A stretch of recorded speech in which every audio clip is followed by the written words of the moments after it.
તુષાર ગેલાણીના આત્મહત્યા બાબતે ઉમરા પોલીસ ખાતે અકસ્માત દાખલ થયેલ હતો, જેની તપાસ પીએસઆઈ વીબી પરમાર નાઓ કરી રહેલા હતા. પરંતુ ગઈ તારીખ 12/2/2026 રોજ તેમના દીકરી તન્વીબેને કેટલીક હકીકતો સામે આવતા એક અરજી આપે, જેમાં પૂનમબેન નામના મહિલા તેમના પિતાનું આર્થિક શોષણ અને આર્થિક લાભ મેળવતા હતા અને તેમનો કેટલોક માનસિક ત્રાસ પણ હતો તેવા એમના આક્ષેપો હતા.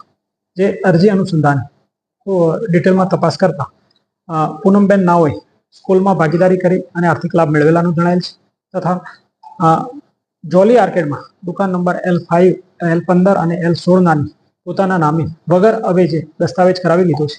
જે પ્રાથમિક રીતે બહાર આવતા તેમના દીકરી તન્વીબેનના આક્ષેપો પ્રાથમિક રીતે સાચા જણાયેલા અને આ જ ત્રાસના કારણે તુષારભાઈ આત્યંતિક પગલું ભરેલાનું તેમની રજૂઆત હતી, જે મુદ્દે તેમણે ગુનો દાખલ કરાવેલ છે અને આજે પૂનમબેનની ધોરણસરની અટક કરવામાં આવી છે.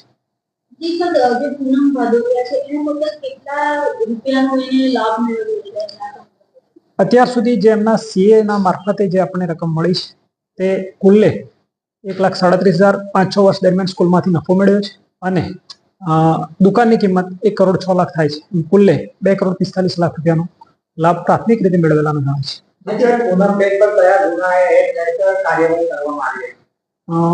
પૂનમબેન નાઓ વિરુદ્ધ તન્વીબેનની ફરિયાદ મુજબ દુષ્પ્રેરણ 308 મુજબ ગુનો દાખલ કરવામાં આવેલ છે અને તેમને અટક કરી નામદાર કોર્ટ કસ્ટડીમાં મોકલી આપવામાં આવનાર છે.